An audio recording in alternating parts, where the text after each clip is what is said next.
Jesus Christ, all of our needs are met even before we ask. He knows our needs and He provides for us. But because people don't trust God, they don't seek Him for their provision runs dry. And then they run to the government. They ultimately will run to Satan. They'll run to the antichrist to save them. Remember in the days of Jacob, he had 12 sons, and when there was a famine in the land, those sons went to Egypt. They went to Egypt because Egypt at that time was like God. They were the only place in the whole known world to them that had provision, that had food. If it wasn't for the fact that God Himself had placed one of Jacob's sons in Egypt, that is Joseph, and had allowed him to be in a high place of government, then things would have been very different.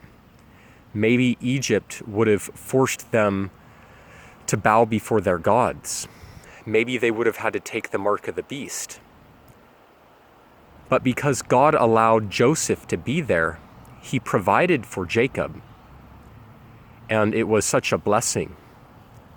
But this time around, there will be no Joseph in Egypt.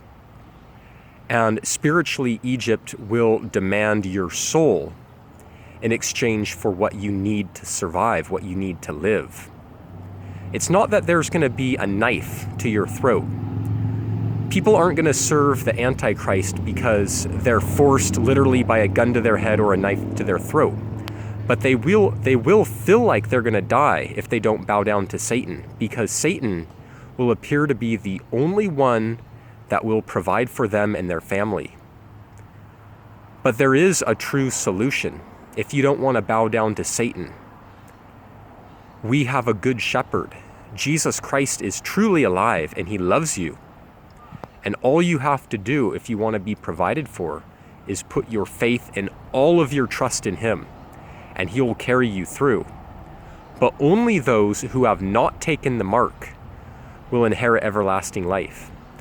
All the others that do not receive Jesus will receive the mark of the beast. They will receive that mark, and they will be taken to hell because of it.